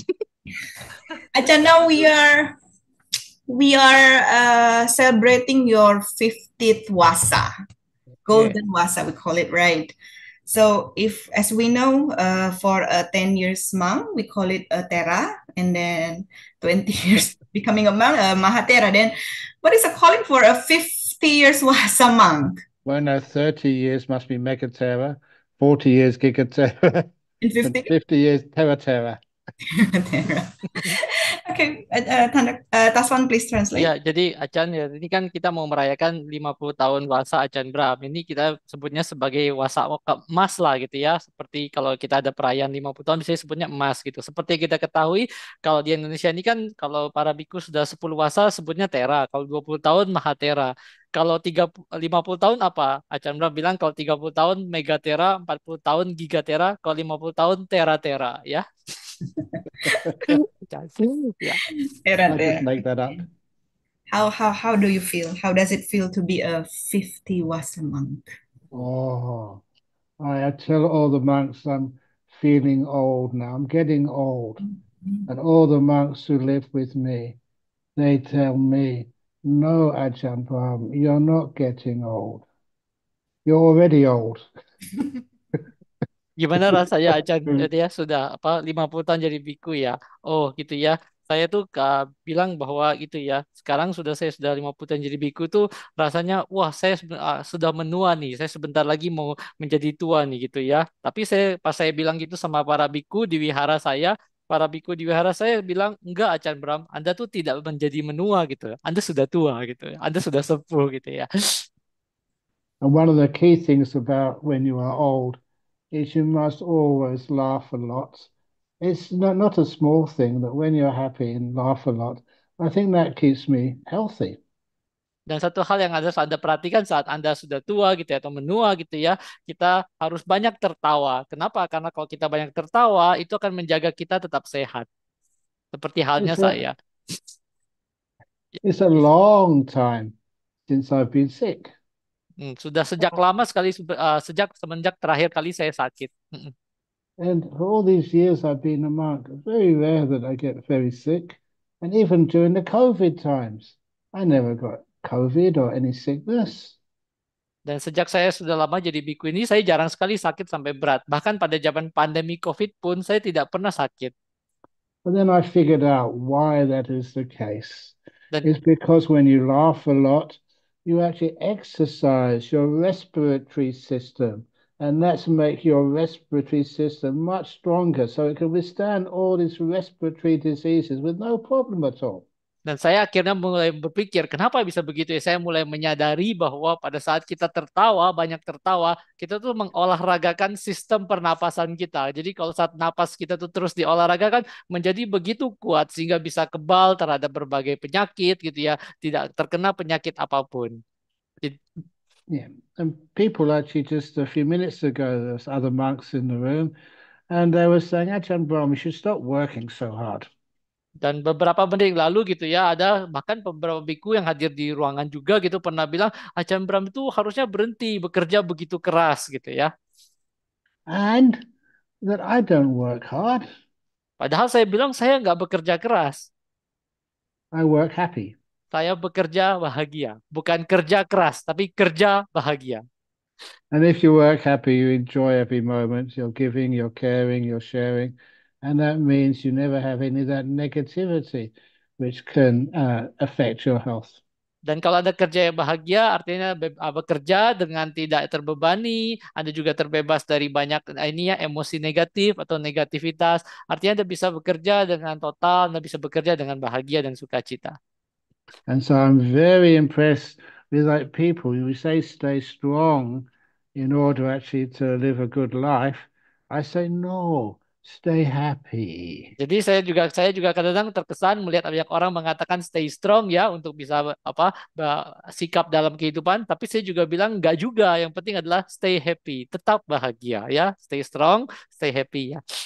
Yeah. Hmm. So anyway, next question, please. Ya, pertanyaan berikutnya. Well, actually, the next question that I prepared was, you are now 73, right? Ya, And sekarang then, sudah 73. No, 73. I'm about 880. Bukan, sekarang saya 880. how is it possible? Well, Bagaimana I mungkin? don't lie. Saya nggak bohong. I count my age in months. Karena saya hitung umur saya tuh dalam bulan, 880 bulan. I multiply the 73 and a bit by 12. Jadi kalau tinggal dikali dibagi 12 ya jadi 73 ya. And it comes up to 880. It will come up to 888 soon. Dan ini And that sekarang would be a really special birthday, especially in the Chinese tradition. 888. Oh my goodness, that will be really fortunate. dan sebentar lagi dia usia saya 888 bulan gitu ya. Dan sekarang 880 bulan tuh bakal jadi mega hoki gitu ya kalau dalam tradisi Tionghoa gitu ya. I just quickly worked it out. That's next month. Dan itu kalau dipikir-pikir tuh bulan depan. I'm 888. Bulan depan saya 888. So, okay, we'll finish this one off tonight and then the same next month, okay? My Ya, 888. jadi kita selesaikan acara ini 50 puasa, bulan depan kita bikin lagi 888 ya acara. Okay. We'll note that down. Catat aja. Okay. I was about asking whether these 50 years feels tiring for you or anything challenging or exhausting. You did a lot of things, right? Yeah, I've been exploited. Yeah, I see. Used. And often that's what sometimes you've heard me say that in talks. That's my purpose in life, to be exploited. Ya, jadi apakah ini exploit me? Jadi ini ya kadang-kadang saya ingin bertanya apakah 50 tahun ini ya apakah melelahkan atau bagaimana Acan gitu ya. Dan saya bilang oh memang melelahkan ya kadang dieksploitasi ya digunakan gitu ya. Dan itu saya juga kerap menyampaikannya dalam ceramah. Tapi memang dieksploitasi digunakan dengan tujuan sebaik-baiknya itu memang itulah tujuan saya dalam kehidupan. Yeah, so that's what I've been doing. Jadi itulah yang sedang saya lakukan hingga sekarang ya. For the last 50 years. Selama 50 tahun ini. So you are living the way you want your life to be exploited. Yes. Okay. Know what I want. I don't live the life I want. I live the life that each one of you wants. Ya, jadi apakah Acan juga sudah menjalani kehidupan yang Acan inginkan gitu ya untuk tereksploitasi itu? Ya, tapi juga bukan satu kehidupan yang saya inginkan, tapi saya menjalani kehidupan yang Anda semua inginkan demi Anda gitu ya. But now modern psychologists used to talk about your happiness first than others. I mean, like young people, they don't want to be exploited. They want to keep their sanity first, their happiness first. And they don't get sanity. They don't get their happiness. I just make that way down the list, your own happiness and sanity. It's never about me, never about you. It's always about us. We're in it together. So my happiness and your happiness, each one of you, is actually all linked together. So if I'm happy, then you become happy. Jadi ini kan, it's Asian psychology. Jadi kadang kalau orang-orang di psikologi modern kan selalu mengutamakan kebahagiaan kita lebih dahulu gitu ya. Kadang ada orang muda tuh nggak mau tereksploitasi, mau mengutamakan kebahagiaan mereka dulu, kewarasan mereka dulu. Bagaimana kalau menurut Acan? Acan tadi bilang bahwa ya nanti kalau melakukan seperti itu justru nggak menemukan kebahagiaan dan kewarasan gitu ya. Karena saya sudah selalu mengatakan bahwa bukan soal aku, bukan soal kamu, tapi semuanya selalu masalah mengenai kita. Saat kita mengupayakan kebahagiaan untuk kita, kebahagiaan kewarasan untuk kita, justru disitulah kalau Anda jadi bahagia, saya pun akan jadi bahagia. Jadi itu lebih mengenai kita, bukan kamu atau aku. I always learned that it was a big celebration like your 888th birthday or your 50th anniversary since your ordination. It's a wonderful opportunity to see how much you can give for others. Dan You give a seperti bit halnya, extra. ya, Yeah. seperti halnya kalau kita bisa melihat ya ada misalnya bulan depan mungkin ada perayaan usia 888 bulan atau 50 tahun sejak ditabis sebagai biku. Itu adalah suatu kesempatan yang sangat luar biasa untuk melihat seberapa banyak Anda bisa memberi untuk kebahagiaan orang lain. Jadi ini selalu manfaatkan hal-hal seperti ini. And that's what gives me lots of happiness Dan itulah yang memberikan saya banyak-banyak kebahagiaan when you're giving. ketika kita memberi. And you can see that in others. Recently, we've had some of the monks giving their first talks over at Anolamara Centre in Perth, and they've been really, really good talks. They're giving those talks in honor of my birthday. Please excuse me, Venerable Ajita, I hadn't got understanding a word of what you were saying because it was in Bahasa. But nevertheless, I can see the smile on your face. You're saying beautiful, wonderful things. And I listen to it, it makes me happy. And it also makes me just wonderful. I want to see what I can do to give that happiness to each one of you as well. It's my birthday present for you. Jadi juga seperti halnya kadang-kadang saya pernah belakangan ini ada banyak sekali para biku gitu ya di Nolamara Center, di center kami Australia. Para biku tuh memberikan ceramah dhamma yang sangat bagus gitu ya untuk merayakan ini ya 50 tahun penabisan saya, dan itu benar-benar memberikan ceramah yang sangat bagus dan membuat saya sangat bahagia. Dan juga Ayah Ajita ya, meskipun mohon maaf saya tidak memahami mengenai apa yang Ayah Ajita sampaikan karena dalam bahasa Indonesia, tapi saya bisa melihat senyum gitu ya di wajah Ayah Ajita, dan saya benar-benar sangat ini ya terkesan, dan saya juga ingin membuat kita semua orang tuh bahagia gitu ya. Jadi ini kan merupakan suatu hadiah gitu ya, hadiah ulang tahun dari ulang tahun saya untuk Anda semua. Okay, thank you very much, Achan, for keeping us happy within the 16 years you've been visiting to Indonesia, right? It was quite we can say that you're coming to Indonesia in these consecutive 16 consecutive years has changed the way we live the Dhamma, especially by what do we call your examples in Mr. Handaka used to say embodiment of Dharma. Okay. We can't just learn Dharma, you can't just speak Dharma, you have to live it. And then you sort of see the happiness of it. And I'm glad you get a taste of that freedom too. Ya, jadi terima kasih Acan sudah datang gitu ya selama 16 tahun berturut-turut ke Indonesia gitu ya, dan sejak Acan datang tuh kehidupan sudah mengubah bagaimana kita menjalani hidup di dalam Dhamma, karena Acan tuh benar-benar menghayati, embody gitu ya, menjadi penghayatan atau perwujudan mungkin sendiri dari menjalani Dharma seperti itu. Jadi tadi Acan mengatakan ya memang kita tidak bisa hanya sekedar belajar atau membicarakan atau berbicara tentang Dhamma, kita harus benar-benar menjalani hidupnya, dan saya sangat bahagia kalau Anda bisa mendapatkan cita rasa, mencicipi cita rasa dari Dhamma melalui kehidupan Anda. Okay. Then what is your impression about Indonesian within the 16 years, as much as you can see for so long? You're so easy to teach. Really? So good fun to actually give these talks to.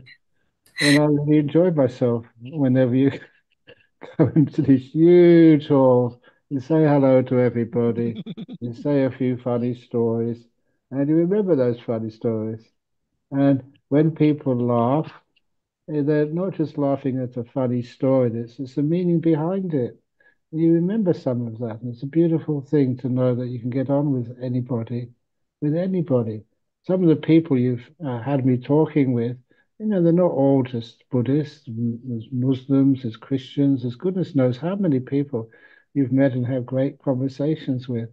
And you shared your time together. When we share time together, and you laugh together, it's very difficult to have any ill will towards one another. I always feel that that's a wonderful thing to stop wars and conflicts in this world. But actually to talk with one another with a smile on your face, where you feel that you've got a friend. And then there's nothing else found that you can't sort of solve. Sometimes it takes a few years. You can be patient, but you can always go away. Every time I leave, Indonesia to go back to another country or to Perth, you always feel there's your friends over there. And of course, you sometimes come over to Perth and you're so welcome.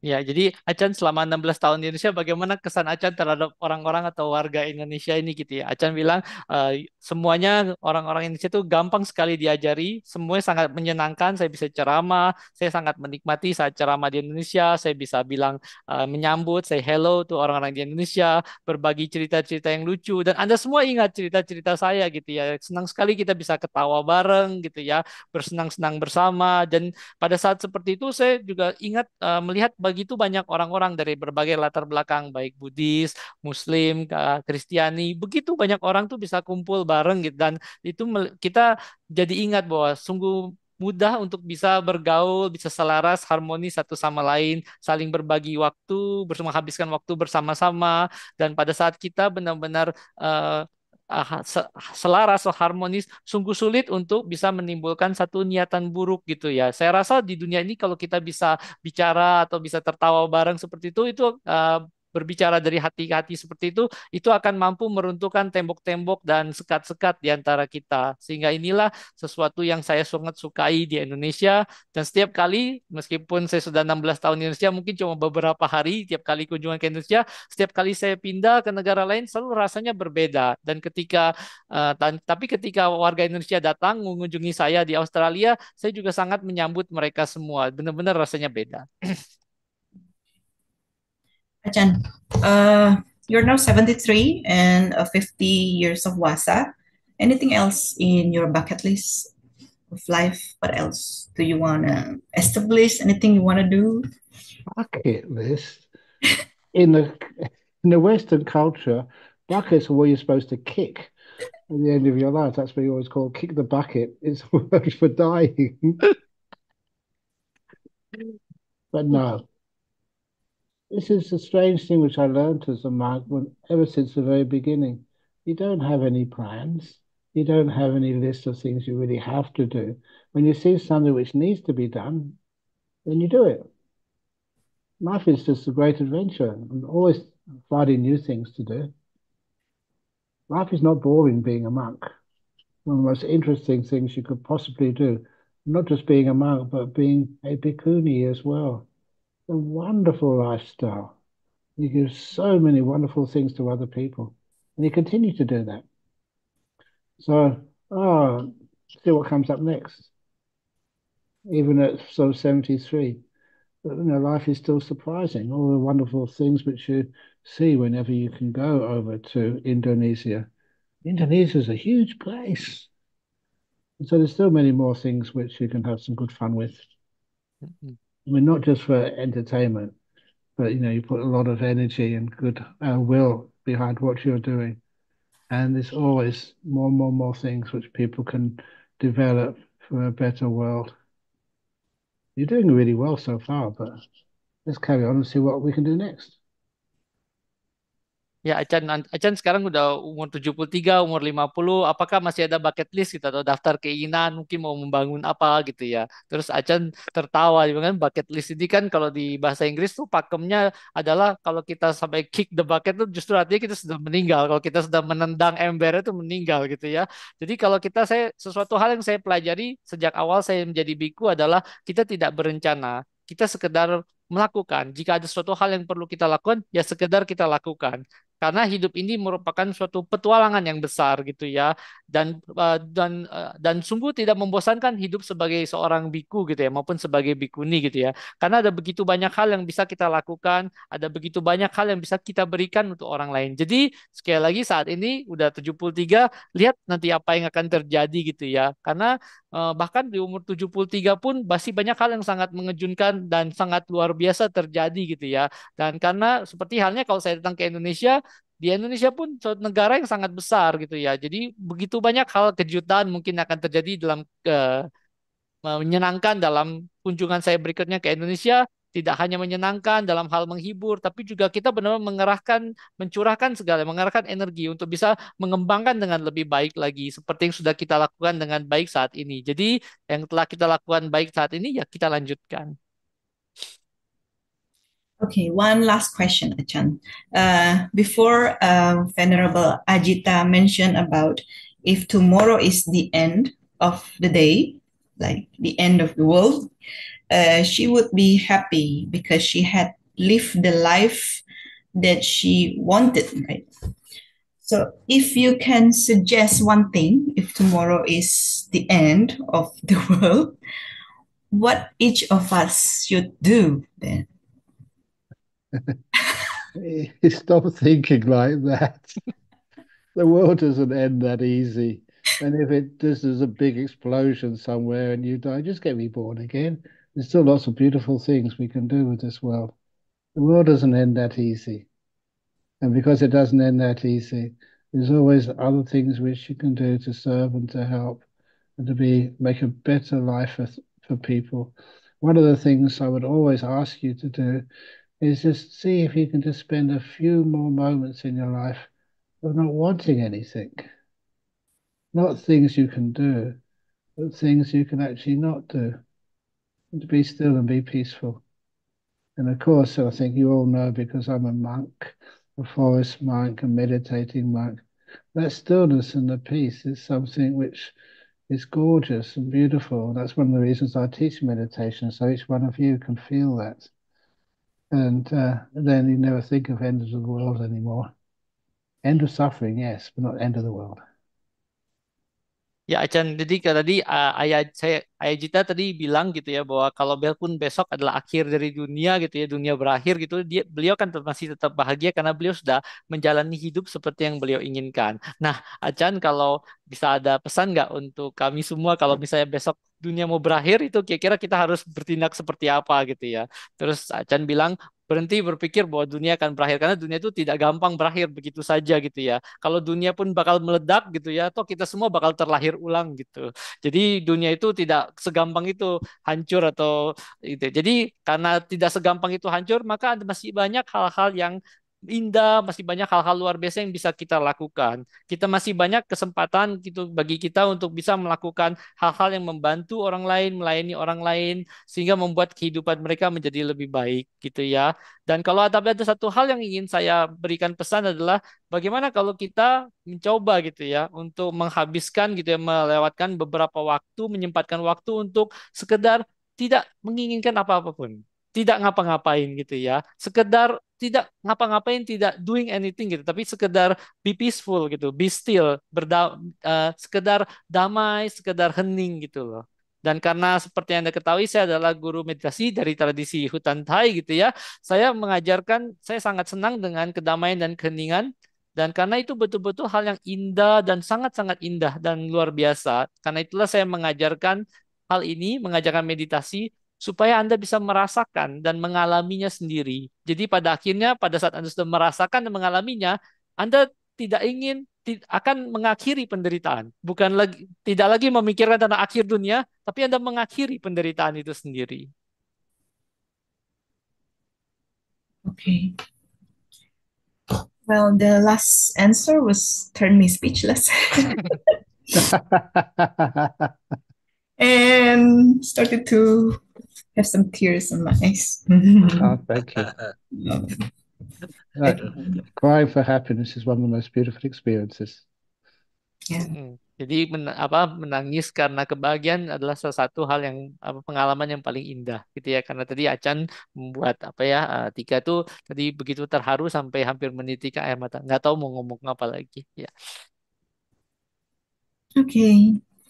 Okay, Acan, I think we are almost at the end of The world.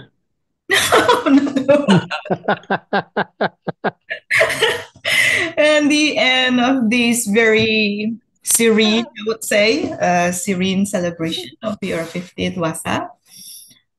Maybe we can close this session with a few moments of doing nothing, maybe 1 minute with you. And so we started to feel the aura.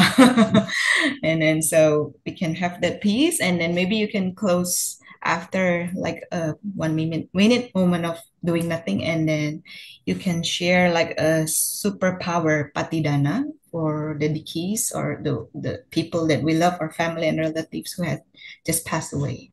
Maybe Tasman can translate first. Ya, jadi mungkin untuk bisa menutup bukan sampai di ujung, bukan ujung dunia gitu ya. Ujung acara kita di acara yang 5 perayaan 50 tahun puasa dari Acan Bram yang sangat ini ya, sangat khidmat ini gitu ya. Mungkin Acan mau membimbing kami sejenak untuk masuk ke dalam momen di mana kita hening, nggak ngapa-ngapain gitu ya. Dan dari situ setelah membimbing kami, mungkin Acan mungkin bisa melakukan pelimpahan persembahan kebajikan ya, dedication of merit gitu ya. Kemudian juga super power blessing buat kita semua. Silakan Acan. Ya, jadi nanti Bapak Ibu ketika Acan memberikan blessing dan memberikan doa seperti itu ya, Bapak Ibu silakan masing-masing boleh menyebutkan dalam hati mungkin keluarga, mendiang atau yang sedang sakit atau yang sedang kesulitan atau yang sedang nggak sulit juga nggak apa-apa gitu ya. Boleh dipersembahkan kebajikan kita itu kepada orang-orang yang kita sayangi gitu. So later when Ajahn Brahm is reciting the blessings, you can also dedicate it to your family, your nearest of kin, the loved ones, even the struggling ones, even the sick ones, and also the ones who had passed on. Thank you.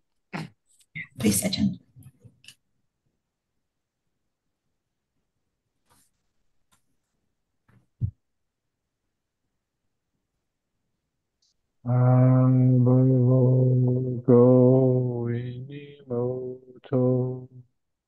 Sabba Santapavajito Sabba Veramati Gando Niputo Chatuang Bhava Sabitiyo Vivachantu Sabba Rogo Vinasatu Mate Awanwantarayo Sukhidi Kayugo Pawa Apiwa Danhasilit Sanichan Utapachalino Chataro Dhammawatanti Ayuano Sukham Balam. May each one of you and all your relations and loved ones, especially those who are not here, those who are sick or those who have passed away, we thank you all for all your service which you have given us. Without you, we would not be here today. So we have this beautiful sense of sharing our merits with each one of you, no matter who you are or where you are. Sadhu, sadhu, sadhu. Sadu, sadu, sadu. Terima kasih kepada Anda semua, kepada orang yang Anda cintai, kepada yang juga tidak hadir di sini maupun yang sudah meninggal. Terima kasih kepada Anda semua karena pelayanan dari Anda. Karena tanpa pelayanan dari Anda, kita tidak akan bisa hadir di sini, melakukan sharing yang benar-benar gitu ya, membuat kita bahagia dan juga kita membuat kita terinspirasi. Jadi sekali lagi persembahkan kebajikan ini sangat penting bagi kita semua. Terima kasih. Sadu, sadu, sadu. Bye-bye. Bye-bye. Bye-bye. When you come to Indonesia again, Achan, next Yeah, year. see you next year. Happy Next year, 50th lagi. anniversary, Achan. Here. Ya, Acan Bram akan hadir ke Indonesia, akan datang lagi ke Indonesia bulan April So 20 you're going back April to sampai Indonesia 5 Mei Oh, 2020. April yeah. to 5th of May next year. Yeah. Thank you. I've got many more visits in my bucket list. Okay, bye. Thank you very much. Jumpa lagi. Happy 50th anniversary. Ini Bye-bye. semuanya boleh aja kalau mau Ya, mengucapkan. everyone please kalau mau buka unmute You silakan may turn on membuat. your audio. Ya, silakan Thank you, membuka audio. Aja. Thank you aja. Thank you. Thank you, Aja. Thank you, Yuk, Aja. Ajan. Aja. Thank Pak you. Bram. Thank you, Bye. Ajan. Thank you, Thank you, Aja. Aja. Aja. Thank you, Aja. Aja. Thank you. Thank you, Aja. Oh ya, Golden and silver satu satu. Thank you, Aja. Thank you, Ya, Aja. thank you Andi, thank you Fabian, thank you Thank you, David. Aja. Makasih Papi, Thank you makasih semuanya. ya, Biku nih. Halo Pipi. Halo Syasya. Ya, terima kasih semuanya yang telah bergabung.